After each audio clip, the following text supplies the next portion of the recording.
Bom, a úlcera por pressão, ela basicamente é umas lesões que ocorrem na pele e nos tecidos mais profundos, por pressão ou por fricção.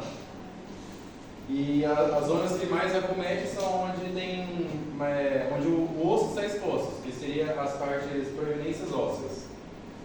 Na geriatria, com o tempo, a pele do idoso ela fica mais frágil, mais fina, ela perde a elasticidade, perde a capacidade rápida de recuperação, e isso, somando com o paciente que passa muito tempo acamado, que passa imóvel, acaba gerando uma circulação periférica menor, e que daí muitas vezes já não tem ele já não sente a dor como um jovem sentiria, ele diminui a sensação de dor. E isso é um ótimo cenário para alto risco de ter uma úlcera por pressão. Fatores de risco, a gente combinando vários fatores que a gente chama de tormenta perfeita, que são 5. Pressão prolongada, que seria imobilidade, o paciente que fica muito tempo imóvel, pode ser por fratura, cirurgia. Umidade, que seria aquele paciente com uma incontinência ou sudoração, o suor, que daí a pele é como se fosse um papelão. Ela vai molhando ali demais e acaba pegando e fazendo com que se desfaz facilmente. A nutrição deficiente, que seria o paciente que não consome a proteína suficiente e daí ele não tem uma capacidade uma força necessária para reparar o tecido danificado. Enfermidades crônicas, que seria diabetes e insuficiências vasculares de base, que daí ajuda a ferida, ela demora mais tempo para se curar. E, por fim, o cinzelamento e a fricção, que são danos mecânicos, que é quando arrastamos o paciente ao invés de pegar ele e levantar de uma forma correta. Bom, a evolução geriátrica integral, a gente sabe que a gente vai ver o paciente como um todo e não como só aquela enfermidade que ele tem. E aqui a gente vai evaluar a alteração funcional, cognitiva, também o ambiente social, a nutrição e etc. Então eu vou falar um pouquinho de cada uma. A alteração funcional, a gente usa a escala de Bartel, que eu disse anteriormente, né, que vai ver se o paciente caminha, se ele come sozinho, se ele toma banho, se ele consegue levantar.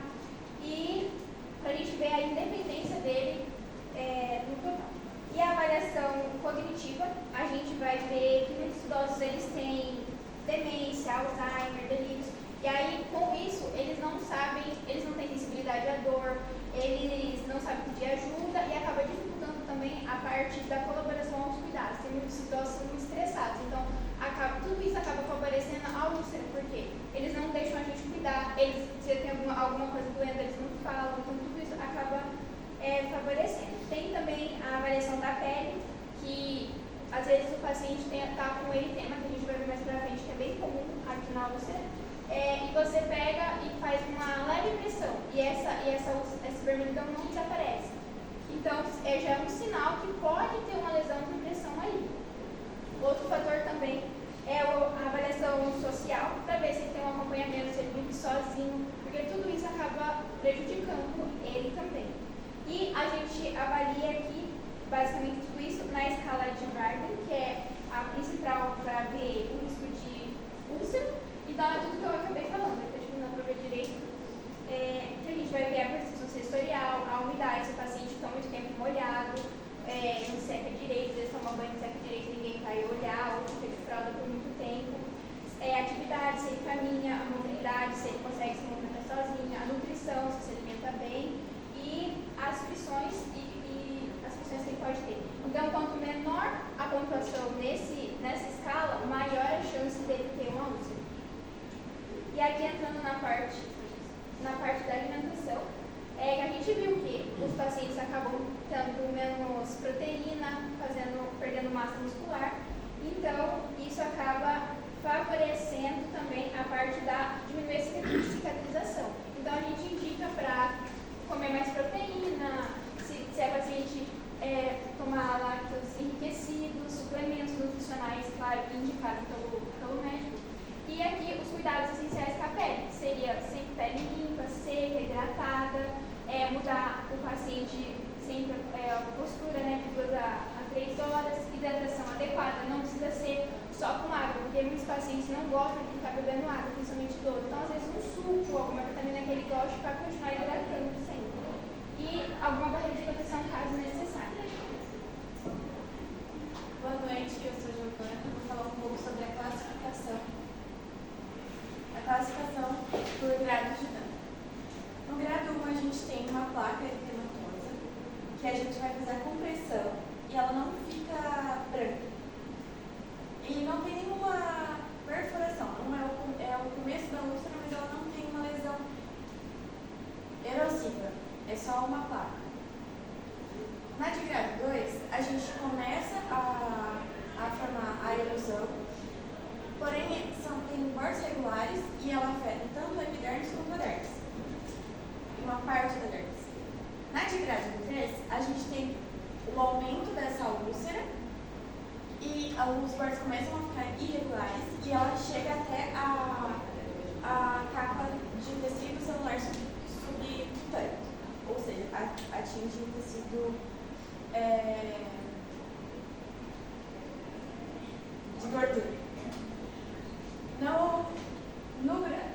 E ela também pode chegar a necrotizar e ela possui também exudar, começa a ter exudação. Já na de grado 4, que acho que o Heitor falou um pouco sobre, é a parte mais profunda. Ela pode afetar tanto o músculo, tendões e osso. E ela pode chegar, ela é uma das lesões que causa sepsia, osteomielite e outras coisas. Bom, aqui tem os 4 exemplos. Vocês estão vendo bem? Mas, enfim, essa aqui é a de grado 1, que a gente comprime e ela não fica branca. Essa aqui é de grado 2, que ela começa a fazer a erosão. E essa aqui é de grado 3, que ela fica um pouco mais profunda. E essa de grado 4, que aqui a gente pode ver que tem afetação óssea. Aqui a gente tem as localizações mais frequentes das úlceras por decúbito.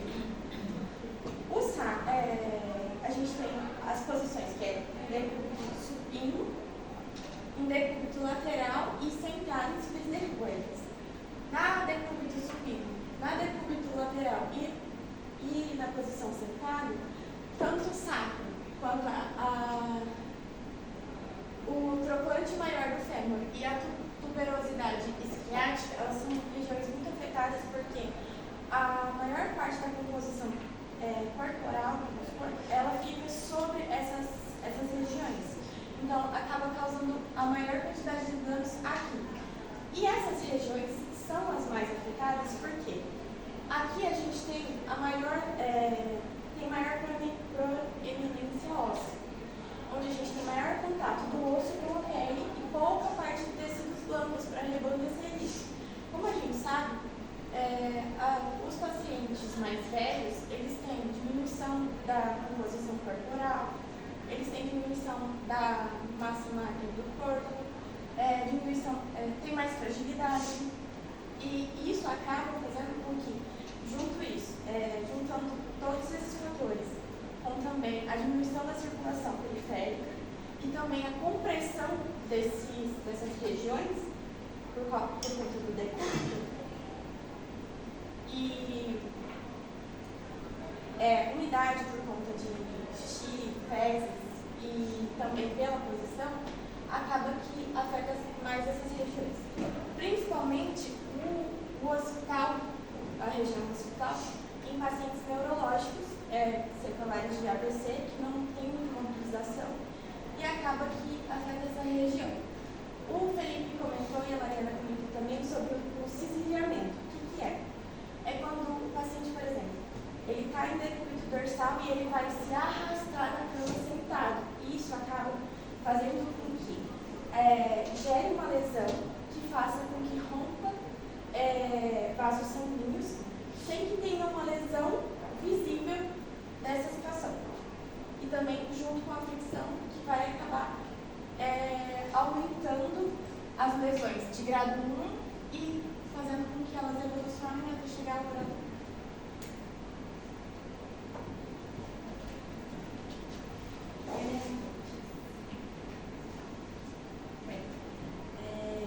As úlceras, elas se integram na cascata que é como se fossem os fatores de risco para as apresentações das úlceras dentro do corpo.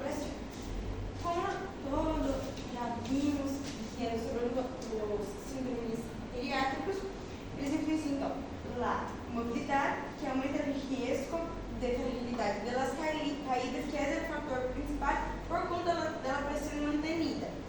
Depois, o deterioro cognitivo, que dificulta a autopercepção, e o dolor, que é como se retrasasse o diagnóstico das úlceras, da percepção da úlcera, as malnutrições, que debilitam o sistema imune, porém, afetam a cicatrização e as inconveniências que levam ao uso de pañal e a pele queda mais frequentemente em contato com os fluidos corporais e quedam mais úmidas, provocam um ablandecimento que nosso colega Felipe já havia dito.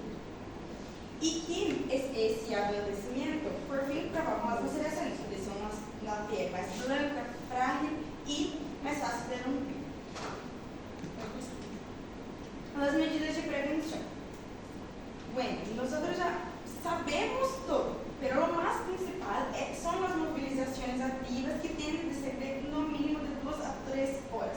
Um paciente anciano não pode quedar mais de 2 horas assim, tipo, no mesmo lugar.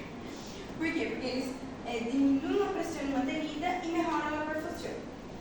O uso de colchones anti-escaras dinâmicos, que nosso colega já falou, e nós vamos falar mais especificamente depois, a higiene e a hidratação cutânea através da limpeza suave com utilização de pH neutro, emolientes e com depois, né? Proteções frequências ósseas, incluso são necessárias as almohadilhadas, as frequências ósseas, e sempre garantir um aporte nutricional calórico e proteico suficiente, porque isso influi muito na cicatrização. E por fim, pero não menos importante, uma das coisas mais importantes é capacitar o paciente, se possível, os familiares e os cuidadores sobre os sinais de alarma de uma úlcera e as técnicas preventivas. As condutas terapêuticas dependem do grado que já foi exposto pela GIP, né? E se baseiam em mais ou menos 4 coisas. A limpeza e o desbridamento, que retira a necrose e assim se pode cicatrizar. O controle de infecção. Se há signos de infecção, nós outros hacemos isso com antibiótico terapia, por exemplo, as cefalexina, e se suspeita de uma meticilina resistência à lavancomicina, os apóstolos específicos, que são os hidrocoloides, que são usados em graus 1 e 2, e que são os curativos, oclusivos, que produzem, que formam um gel úmido, que mantém a umidade da pele e produz um desbridamento autolítico, que é como se fosse um antibactericida, não que ele seja, ele não é, mas ele protege contra as bactérias. Nós também utilizamos os alginatos, que também são curativos, só que são com algas do mar, assim, que também tem a mesma função dos hidrocoloides, e as espumas que contêm poliuretano. Contêm poliuretano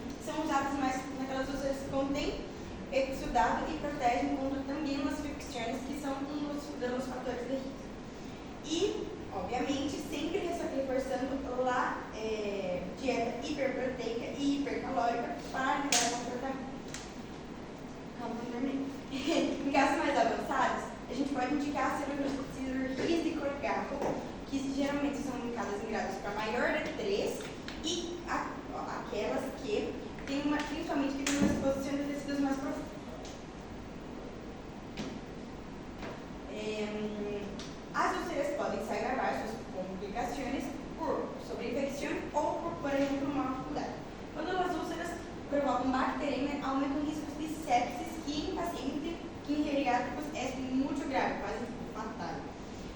Quando negam o osso, podem provocar osteomielites, e como uma complicação um pouco mais a largo prazo seriam as fístulas, que são mais frequentes nos grados 4 de úlceras. E também podem provocar descompensações das comorbilidades.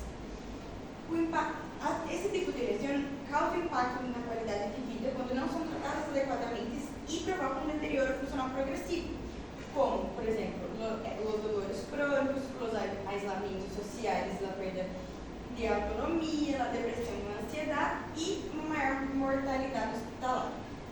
Agora nós trouxemos um caso clínico para mostrar-lhes.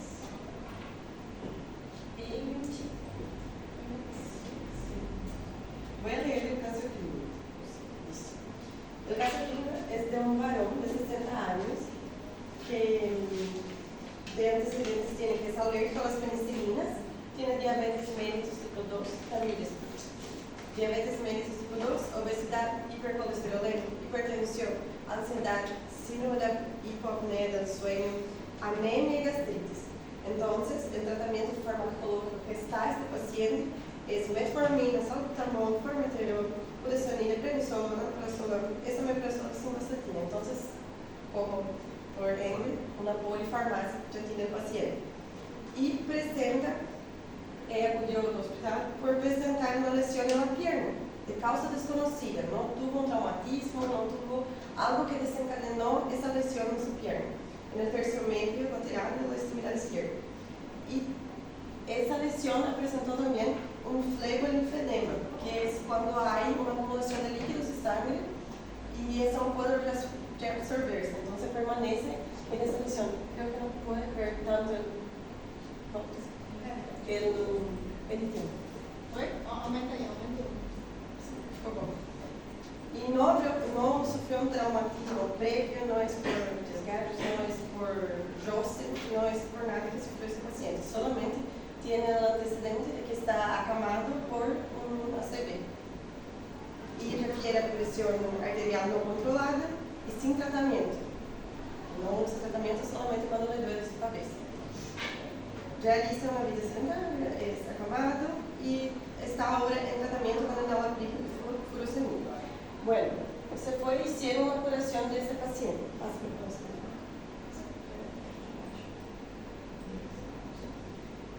Le hicieron una curación con solamente con Aquacel plata. Limpiaron, desbridaron, hicieron Aquacel plata. Hicieron un vendaje compresivo para disminuir el edema, tratar de disminuir. Luego el paciente acudió otra vez y evolucionó esa música y así presentó la lesión de ese paciente. Entonces, de acuerdo a las clasificaciones de la úlcera por gravedad, ese ya sería una gravedad 3 o 4 ya, porque ya hay afectación del músculo y también de la grasa, del tejido adiposo. Y ahí, en este estadio, decidieron iniciar otro tratamiento bioral también. Iniciaron el tratamiento de lavado con cepillo de clorexidina, cepillo de clorexidina, que ese cepillo ayuda a desbridar el tejido y también ayuda a sacar el biofilm de las bacterias con clorexidina, que es un antiséptico, y Protosan gel, que es un gel que ayuda a humidificar esa herida y tiene también agentes antimicrobianos y a no dejar expuesta esta herida. Y también Ultimate Sorbac, que es un apósito que se pone, las bacterias se adhieren a ese apósito y cada vez que se cambia ese apósito, las bacterias salen. Y un vendaje no compresivo le hicieron. Y ahí se fue evolucionando, cada 24 horas se sigue todo ese protocolo, toda esta curación de nuevo, con los mismos medicamentos y fue evolucionando mejor esta lesión hasta resolverse.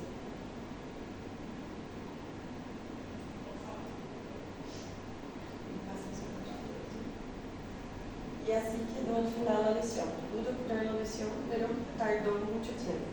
Y lo que queda es que además de tratar solamente esta complicación, se debe tratar también las causas que produzcan esta complicación. Por ejemplo, es hipertenso, es diabético, no se controla, está en una polifarmacia.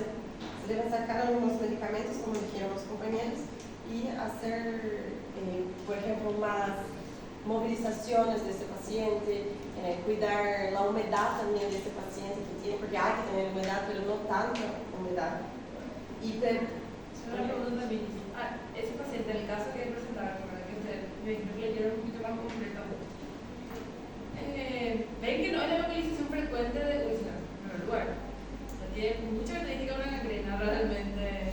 no, después, al terminar todo el diagnóstico, hicieron otra prueba y descubrieron que ese paciente convino por un diagnóstico de úlcera policúbito y es una úlcera hipertensiva de Martochet. Bueno, porque Úlcera hipertensiva. bueno, pero no salió ninguna bacteria más específica. No se infección. Porque justamente por eso, porque no es la zona frecuente de lo que ustedes están presentando, ¿verdad? O sea, hay que tener en cuenta, ¿verdad? Porque la forma que evolucionó también tiene mucha característica de un tipo de gangrena también que tiene las mismas características. Vulgarmente le decían la famosa gangrena come carne. Vulgarmente se decía que era por el clostridium justamente, ¿sí? Pero es muy semejante. Y no es como digo, no, es la localización frecuente de una úlcera por presión, para que es bastante un trabajo, pero muy interesante para ver. Sí, es que las fotos mejor se encontraron en Claro, por ejemplo, no se encontraron fotos tan evolutivas.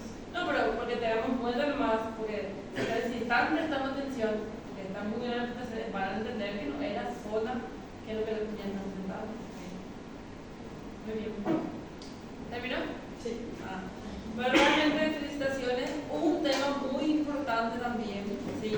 Y realmente está bien, me gustó que hayan terminado porque, como dijimos, es uno de los síndromes, todo lo que ustedes hablaron, ¿verdad? De lo que nosotros más podemos prevenir, ¿sí? Porque la úlcera por presión no es de un día al otro, varios síndromes de inmovilidad, bueno, pero yo le pregunto, ¿cuál es el síndrome geriátrico que más tiene el riesgo de desarrollar una úlcera por presión?